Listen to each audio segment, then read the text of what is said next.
I thought it would be beautiful, dramatic, like in the movies. I would say, "It's over," and he would fall to his knees, beg me to stay, prove that he couldn't live without me. Instead, he just looked at me and said, "Okay," and left, as if I had just refused an extra serving of fries, not a year-and-a-half relationship. Donovan and I had been together for a year and a half, and things were getting pretty serious. We had met each other's families, spent holidays together, and even started talking about moving in. His parents adored me. His mom constantly sent me recipes, and his dad would leave me the last piece of pie at dinner. His younger sister treated me like the older sister she never had. I really thought we had something real. But here's what happens in relationships. Sometimes things get too comfortable. We had our routines, favorite takeout spots, weekend traditions. It was sweet. But where was the passion, the grand gestures? All my friends posted incredible stories on social media about how their boyfriends surprised them, whisked them away for weekends, or fought for them after arguments. But Donovan was just reliable, steady. He always showed up when he said he would, remembered my birthday, got along with my friends. But I started to wonder, would he fight for me if he had to? I scrolled through social media and saw couples dramatically making up after fights, and inside, I felt envy growing. How do you know you're truly loved if it never has to be proven? Donovan never had to prove it, because I never put him in that position. It was too easy for him with me. That's what I decided, and once that thought took root in my mind, I couldn't get rid of it. I picked a random Tuesday evening. We'd had a normal, nice weekend, nothing special, but nothing bad either. I decided that the surprise would only highlight the seriousness of the moment and make him fight for me. I rehearsed my speech, practiced looking sad but resolute in the mirror, and invited him over. I was sure I'd finally find out how much Donovan loved me, or so I thought. When Donovan arrived, he looked relaxed, completely unsuspecting. He leaned in to kiss me as usual, but I turned away, and he kissed my cheek. I noticed a flicker of confusion on his face. Great, I thought. He already senses something's wrong. Everything is going according to plan. "Donovan, I've been thinking a lot about us," I said, trying to sound serious and final. "I just don't think things are working out. I want to break up." I paused, waiting for shock, questions, objections. In my head, he was supposed to look devastated, maybe even tear up, ask what was wrong, say how much he loved me, insist we could fix things. But it didn't go that way at all.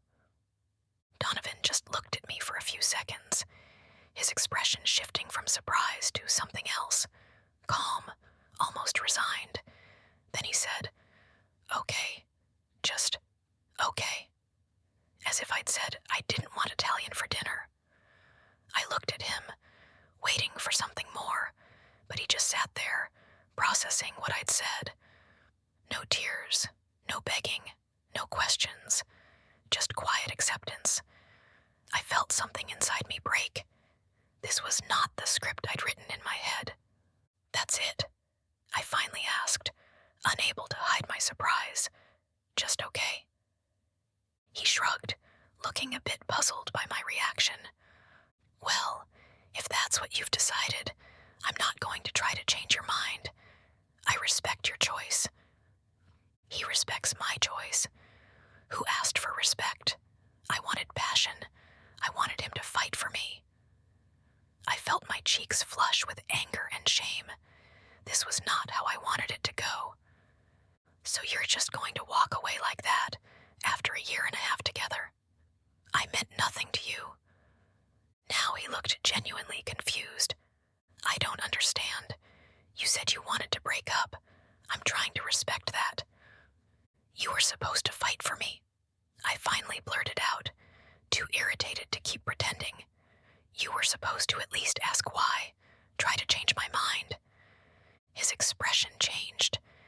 I saw pain, realization, disappointment flicker across his face. Was this some kind of test? He asked. I couldn't admit it outright. No, I just thought that if you really loved me, you'd at least want to know what was wrong, not just accept it without a word. Donovan slowly stood up, running a hand through his hair. Samantha, that's not how relationships work. You can't say you want to break up if you don't mean it and expect me to guess what you really want. I think I should go, he said quietly after a moment. I'll pack up your things at my place. You can pick them up whenever you want, or I'll bring them over. That's when I really panicked. He was actually going to leave. That's it? You're just going to walk away after everything we've been through? Donovan stopped at the door and looked at me. You said you wanted to break up. I respect your choice. What else am I supposed to do? You're a heartless jerk who just used me all this time, I yelled, desperately trying to provoke some emotion from him.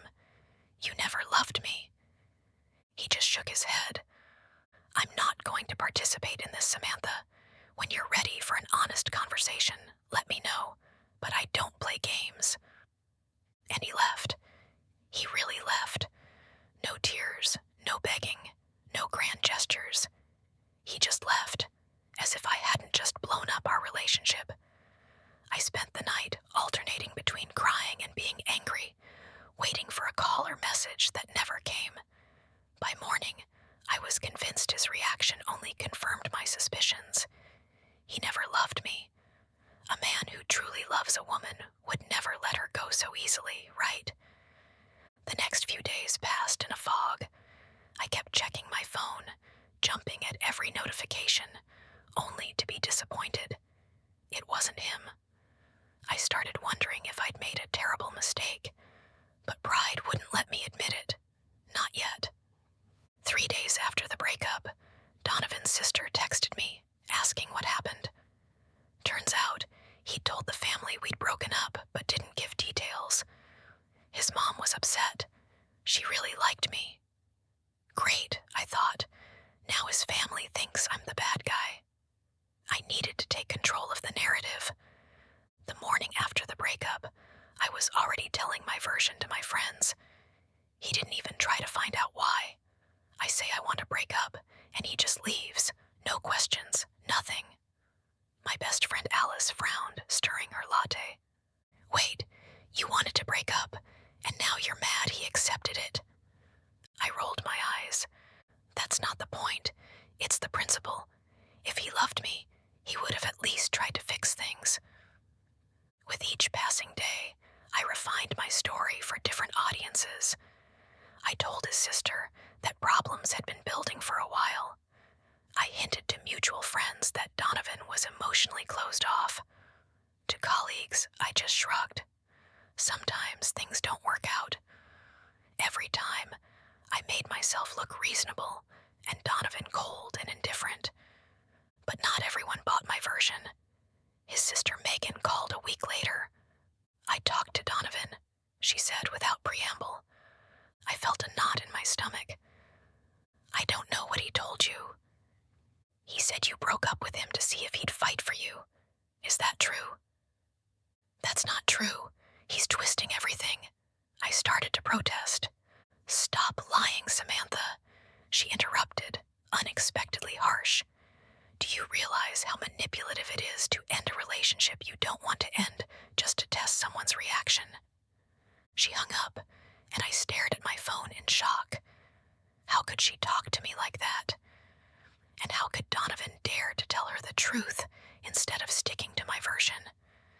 I immediately posted a sad status on social media. Sometimes the ones who seem to love you the most are the first to leave when things get tough. I added a broken heart emoji. Likes and sympathetic comments poured in. You deserve better, one friend wrote. His loss, said another. That was what I needed. Support.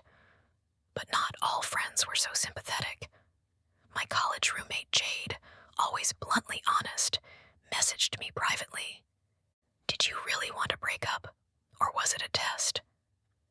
There's nothing wrong with wanting someone to fight for you, I defended myself.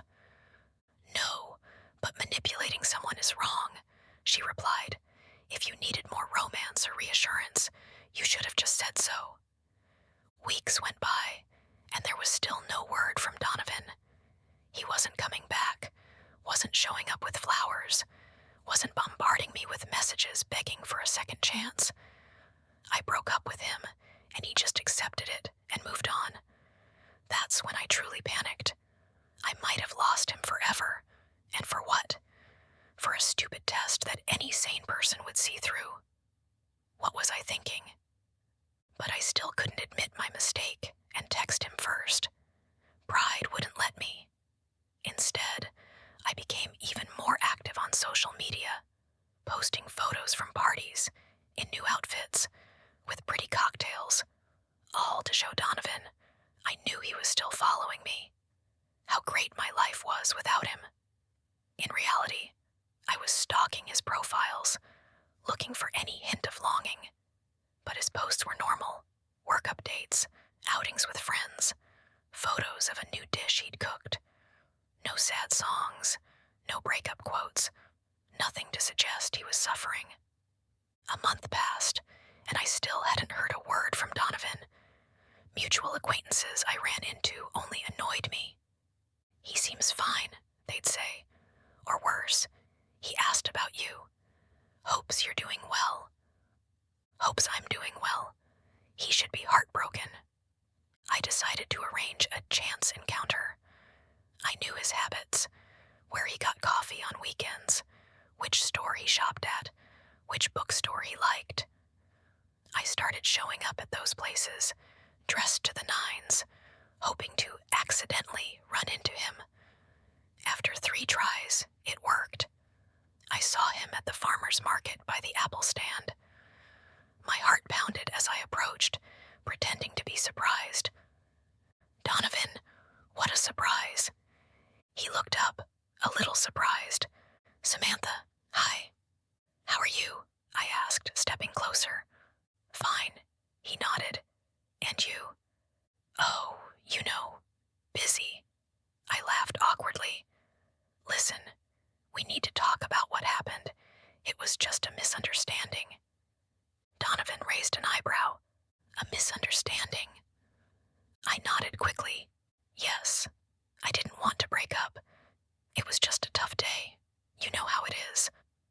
So you didn't mean it when you said you wanted to break up? He asked calmly. Not exactly, I admitted, feeling hopeful.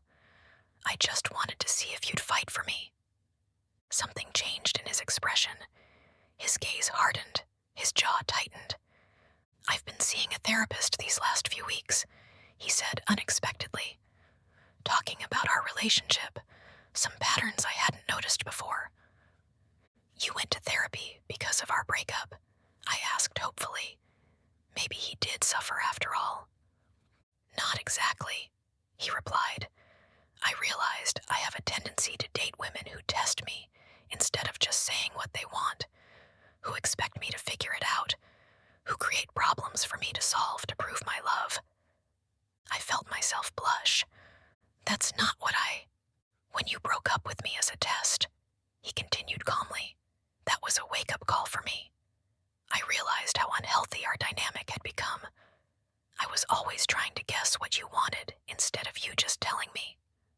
Now I respect myself too much to go back to that. If you really care about someone, you don't play with their feelings. It wasn't a game, I protested. I just needed to know you loved me. At the cost of pain for both of us, he asked. That's not love, Samantha. That's insecurity. I felt tears well up in my eyes. So, there's no chance for us. Donovan sighed. I want to be with someone who says what they mean and does what they say, who doesn't use breaking up as manipulation. He paid for his apples, wished me well, and walked away again. But this time, it was final. I stood among the shoppers at the market, feeling empty. During our time apart, he had changed, become more confident, calmer, and I was still playing the same games, expecting different results. For the first time, I wondered, maybe, just maybe, the problem was me. But that moment of self-reflection didn't last. As I walked home, I convinced myself Donovan was too harsh. So I made a mistake once.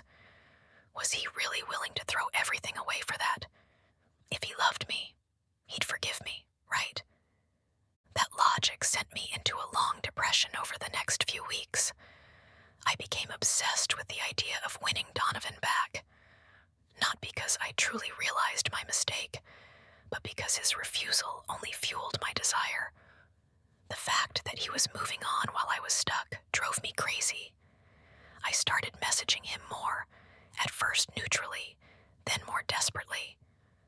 His replies got shorter and less frequent, until he finally asked me directly to give him space.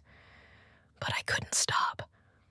I convinced myself that persistence was the key, that if I showed how much I loved him, he'd come back. I read articles about getting your ex back, lurked on forums where people shared reconciliation stories, even bought a book called Make Him Crawl Back. My friends started pulling away. I talked about nothing but Donovan and my plans to win him back. I started having problems at work. I was late 3 times in a week because I'd stayed up all night stalking his social media and slept through my alarm. Then came the turning point. I found out from a mutual friend that Donovan had gotten a promotion at work, something he'd been working toward for a long time. In my twisted logic, I decided this was the perfect excuse to congratulate him in person.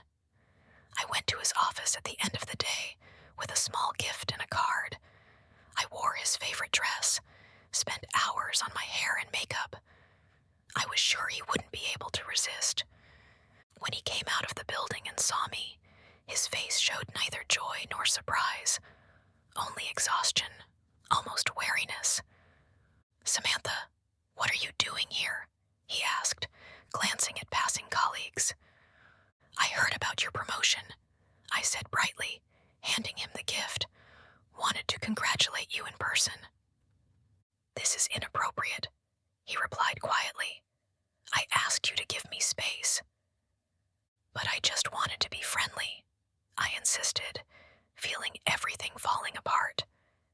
"We can still be friends, right?" "No, Samantha, we can't. Not now."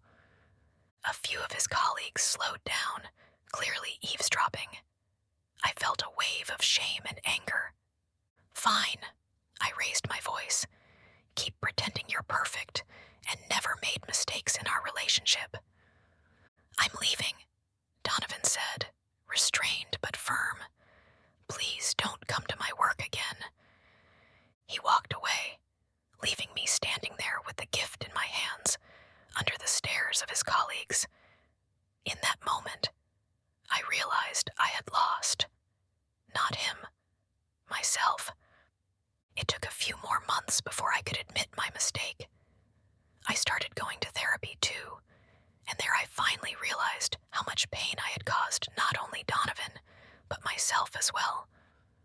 I learned to talk about my needs directly, without games and manipulation. Sometimes I see him on social media. He's happy with someone else. And you know what? I'm honestly happy for him. Because now I understand. Love is not a test you have to pass. It's a choice you make every day, without conditions.